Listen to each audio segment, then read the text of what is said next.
You walk out to check your tomatoes, and there it is. A dark, sunken, leathery patch spreading across the bottom of an otherwise perfect tomato. Sometimes it's just one. Sometimes it's half your harvest, all at once. That's called blossom end rot. And if it's happening to you right now, I want you to know two things. It's not a disease, and it's not something you did wrong by accident. It's a fixable, common problem.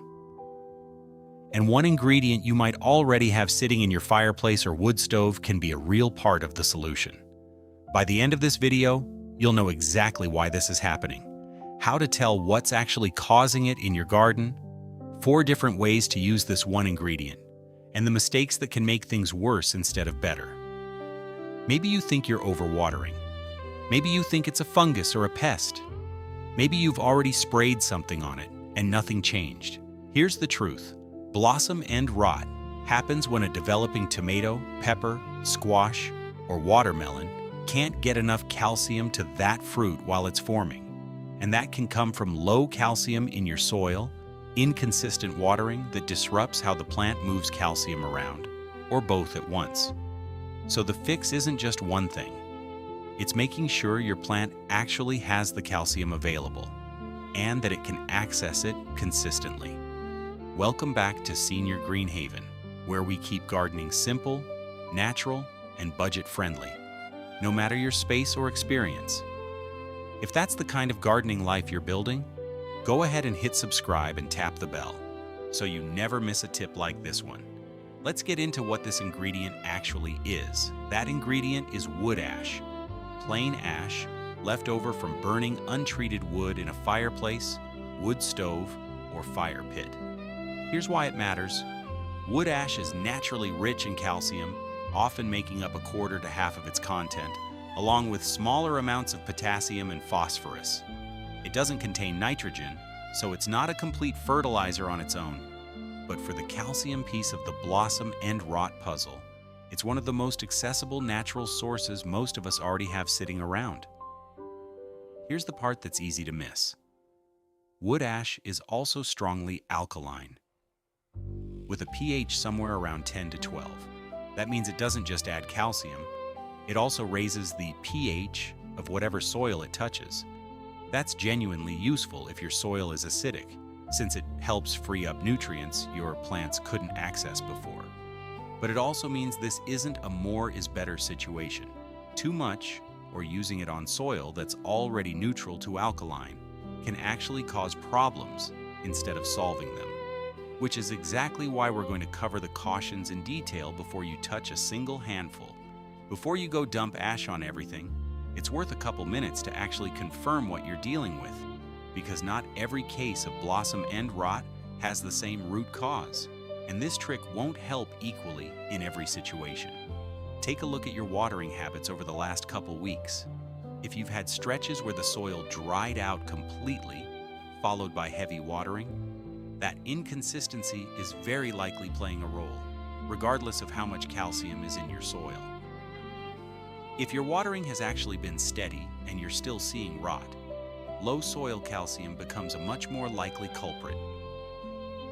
And that's the scenario where this trick has the best chance of making a real difference. A simple soil test, the inexpensive kind available at almost any garden center, can tell you your actual calcium level and pH in about 10 minutes, and it removes the guesswork entirely. I genuinely recommend doing that before you apply anything, rather than guessing. This is the main trick, and the one most of you clicked for: how to DIY work a light layer of wood ash, about a handful per plant, into the top couple of inches of soil around the base of your tomato, pepper, or squash plants, then water it in well. Do this once at planting time, and at most once more mid-season if you're still seeing symptoms. Here's the surprising part. Adding calcium alone won't fully solve blossom end rot if your watering is inconsistent, because irregular watering is one of the biggest reasons plants can't move calcium to where it's needed, even when there's enough in the soil. So pair this with steady, even watering, not letting the soil dry out completely between waterings. since that combination gives the fix its best realistic chance of working, rather than the ash alone. Design tip. This works best applied early, before fruit starts forming, rather than after you've already spotted rot on existing fruit. Existing damaged fruit won't heal, but new fruit that forms afterward has a much better shot. If your vegetable bed has been struggling in general, not just with blossom end rot, but with slow growth or pale leaves, acidic soil could be part of the picture. How to DIY. Sprinkle wood ash lightly and evenly over the bed, roughly a cup per 10 square feet as a starting point, then work it into the top few inches of soil. This is best done in early spring before you plant, rather than mixed directly around actively growing roots. Here's why this matters. Most vegetables prefer a neutral to slightly acidic soil, and if your soil has drifted too acidic over time, nutrients that are technically present in the soil become harder for plants to actually absorb. Raising the pH slightly can unlock nutrients that were already there, but again, only if your soil actually needs it. Design tip. This is where that same simple soil pH test is genuinely worth doing first. Guessing at your soil's pH is how people end up over-applying this. Quick pause here.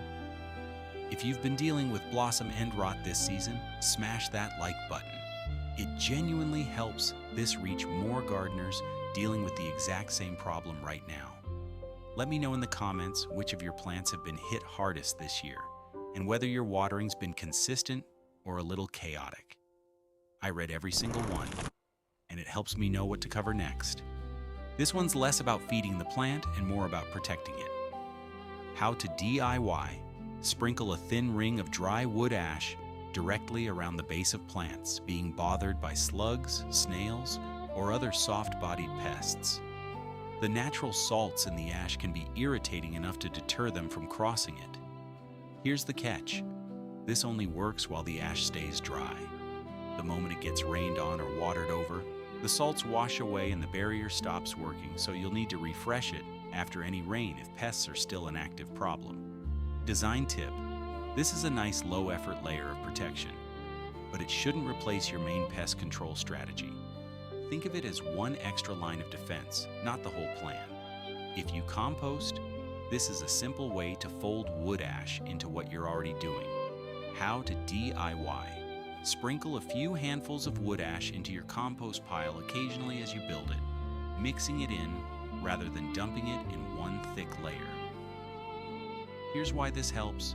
Compost can drift acidic over time, especially if you're adding a lot of coffee grounds or fruit scraps, and a little wood ash worked in periodically helps balance that out, while adding a bit of extra calcium and potassium to the finished compost. Design tip. Don't overdo this one either. A few handfuls scattered through an entire compost pile over time is plenty. Piling it on all at once can disrupt the compost's natural bacterial activity. This is the section I don't want you to skip, because wood ash is genuinely easy to overuse. Mistake 1. Using ash from anything other than plain, untreated wood. Ash from glossy paper, painted or treated wood, or charcoal briquettes can contain chemicals you don't want anywhere near your food garden.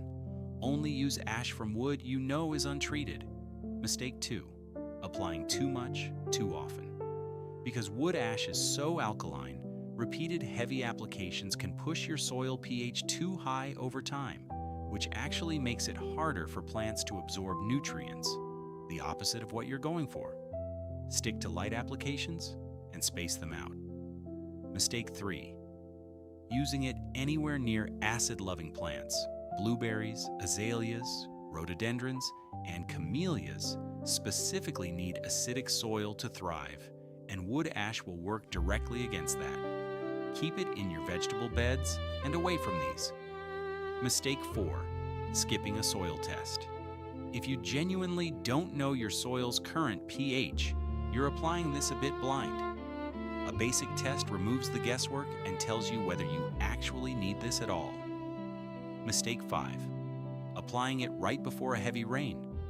Wood ash is water-soluble, and a hard rain right after application can wash a concentrated dose of it straight down into the root zone all at once, rather than the slow, gentle release you actually want. A few quick things people always ask me about this one. How long until I see a difference? Existing damaged fruit won't recover, but if the fix is addressing your actual cause, new fruit forming over the following few weeks is where you'd realistically expect to see improvement. Not overnight, and not on fruit that's already affected. Can I use ash from a mixed batch of firewood? As long as it's untreated wood and no glossy paper or trash was burned with it. Mixed hardwood and softwood ash is generally fine, though hardwood ash tends to be richer in nutrients than softwood. Will this work on peppers and squash too? The same calcium and consistent watering principle applies to any fruit that can develop blossom end rot, not just tomatoes. So yes, the same approach applies there. If you already have a fireplace or wood stove, this costs nothing. It's something you'd otherwise be throwing away. Total, a free calcium-rich soil amendment sitting in your fireplace right now, doing nothing. When it could be part of the answer to one of the most common and most frustrating problems in the vegetable garden. I want to be honest about what to expect here, because blossom end rot has more than one cause, and wood ash addresses one piece of it, not the whole thing. If your issue is low soil calcium, this can genuinely help over time. But if your real problem is inconsistent watering, letting the soil dry out, then flooding it, no amount of wood ash will fully fix that on its own. The two need to work together.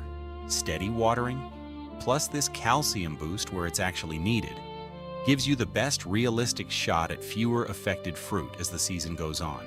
So there you have it. One ingredient sitting in your fireplace right now and 4 ways it may be able to help. As part of a calcium fix for blossom end rot, a soil pH balancer, a natural pest deterrent, and a compost balancer. Just remember, check what's actually causing your rot first, apply lightly, keep the watering steady alongside it, and keep it away from your acid-loving plants. Have blossom end rot in your garden right now? Try this alongside consistent watering and let me know in the comments how your tomatoes look in a few weeks. And if you're not subscribed yet, now's the time. Come join a community of fellow gardeners building beautiful, thriving spaces without breaking the bank. Thank you so much for spending this time with me today. Now get out there and grow something amazing. I'll see you in the next one.